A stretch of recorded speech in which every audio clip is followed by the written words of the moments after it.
Everybody's got a list of shoulds. I should work out. I should spend more time with my kids. I should make more calls in my business. I should. You do your shoulds when it's easy. When it's not, you don't. You just should all over yourself about not doing it, right? So what we want to do instead is get it to be a must. So when you see someone who's extraordinary at anything, they're not lucky. They're doing something different than you. If you see what they're doing and you do the same thing, if you plant the same seeds, you reap the same rewards. Whether you do it or not will have to do with some of your beliefs. If you have a belief that says, I should never earn more than my parents, it'll humiliate them, then every time you get close to doing really well, you'll sabotage it subconsciously. These stories get in our way. If you're going to run a business or run your life, I said it the other day, you can't manage something if you don't measure it.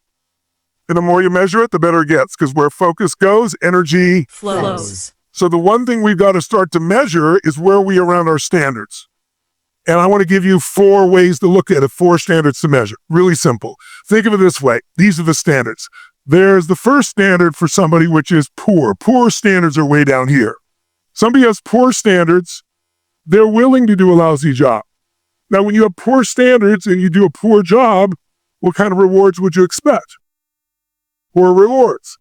If you're in a relationship right now and you have lots of love but not enough passion, which is the most common relationship category, it's not because you don't have enough passion because you have 3 kids and 2 soccer practices. The problem is it's a must for you to be in love, but it's not a must to have passion. If you're in a relationship where there's no love or passion, where you're not happy and you're staying there, you don't have love or passion, you're staying there, then what you really want is to be in a relationship no matter what, because being out of a relationship is too scary to you. If you're not in a relationship, you don't want to be in one because you've linked pain to a relationship, you want to avoid it. See, it's just a standard. Your finances are no different. If you have enough money to pay your bills, it's probably a must for you to do that. Some people, that's not a must. It's a must to pay their bills most of the time, and that's what they do. Some people's must is to have more than they could spend so they can do, share, give as much as they want to as many people as they want, as long as they want. That's a different experience, right? So your standard shapes everything. Michael stated everything. So here are the different standards. Poor is way down here. If you have poor standards, you'll do a poor job in your relationship and it'll be okay with you. You'll do a poor job with your kids. You'll do a poor job at your work. And it used to be if you did a poor job, you got what rewards? Poor. But today, the world is so competitive in the last 15, 20 years because of the web. It's a different world. So today, when you do a poor job, it used to be poor job in a relationship, people stayed together for 25 years, even if they weren't happy. Today, people expect more. They leave. You do a poor job in your work, you get let go. You do a poor job with your kids, used to be maybe they smoke cigarettes. Today, they've got more information through the web and the least amount of supervision at any time in history.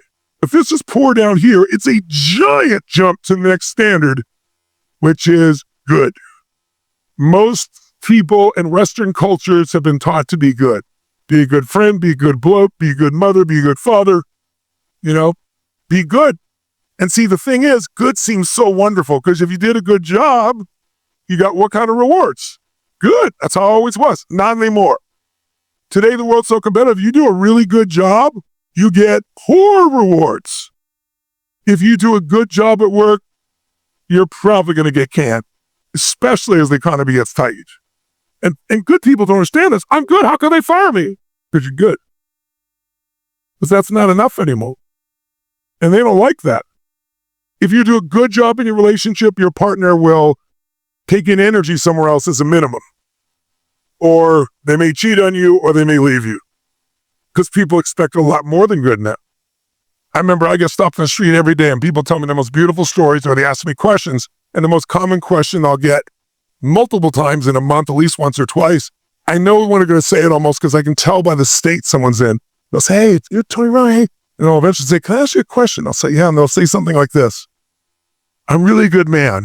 I'm really a good woman. How come my wife left me? It's like, and I know the answer. I can't say it. It would sound terrible. It's because they're good. Because they'll say, I'm a good person. I'm a good this. I'm a good that. It's not enough anymore. Now, you may not like that, but you have to understand how life works. You may not like vanity, but you have to understand it or you pay the price. See, the rewards for good is poor. Now, good people can't understand this, so what they try to do is do a better job of being good. and all they get is poor rewards. And then after a while, they get pissed off and say, well, why do I even bother being good? I'll do a poor job, and then they get pain. So it's not the answer. So it's a giant jump from way down here, from poor, giant jump to good. Now, you wouldn't be with me here 3 days later with the kind of intensity you have today with little sleep if good was your standard. If you're an overachiever, you've jumped to that higher level called excellent. And when you're excellent, you won't settle for good. You work your ass off. When everybody else goes home, you go for more. You go to the class, you make it happen, you push through, you do what's necessary. When you're really excellent, you're one of the very best. And when you're really, really excellent, you would expect what kind of rewards? Excellent rewards, and that's how it used to be. But today, when you're really excellent, you get good rewards. And this pisses off excellent people. I know I should be grateful, I have a great family and a great this and a great income, but I want more. So then people go, but I can't do anymore. I can't push anymore. Well, if this is poor way down here, it's a giant jump to good. It's a giant jump to excellent. And people at excellent go, but I'm doing everything I can do. There's no more, man. I have nothing left. Don't lie to your creator. Don't slap the face of your creator by saying that's all you've got. There's another level in you, but I know it seems insane to make another giant jump, but you don't have to. The level you're looking for with all the rewards is just 2 millimeters above all the others, ladies and gentlemen. And it's called outstanding, ladies and gentlemen. You're not one of the best. You are the best. You have gone through where nothing worked. You push and push and push, and you're not getting what you want, and you keep pushing. And it's almost like the universe of God's testing you. How hard will you go? How long will you go? And once the universe of God knows you will never give up, the door opens, you step up, and you have it all. The joy, the love, the economics, the freedom, what Jerry Maguire called the quad. You get it all because you stand out from all the rest just a little bit. It's just not a giant jump. It's just when everybody else says that's all I got, you're not one of those. You find another level. And the people who find another level have all the rewards. They get the joy, the happiness, the love, the economics. And by the way, it's totally unfair. And I love it. Do you know why I love it? Because in every culture in the world, we reward people disproportionately for being outstanding. Think about it. Even horse races. There's a horse race. 12 of the fastest horses in the world race. And one wins by a nose hair, by a little nose hair. A millisecond. What do we give that first horse? Everything. What do we give the second horse? A little bit third horse. What do you give the fourth horse? What? Nothing, not a squat, zip. And they're the fourth fastest horse in the world. Not very fair. But when someone does something no one else has done before, it changes everyone. It's like Roger Bannister when he ran the 4-minute mile. No one in history had done it. Within 3 months, 3 people did. Within 3 years, 22 people have. Now, high school students run a 4-minute mile. Every 4 years, we have an Olympics. You get the Olympics by being good? Can you get there by being excellent? What do you have to be to get the Olympics? Totally, completely what? Outstanding. But by how much? Just the littlest much, just the littlest bit. Few seconds. By the way, amongst the most outstanding, some are more outstanding amongst them. 12 of the fastest runners in the world run. Everybody on earth wants it. 1.5 billion people watch the Olympics. And they run as hard as they can run. And one person wins by 100th of a second. What do we give them? The gold medal. What else do we give them when they're number one? Endorsements. But what we really give them is a status called hero for life.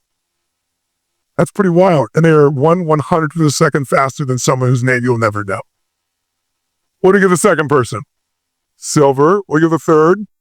Bronze. What do you give the fourth? What do we give them?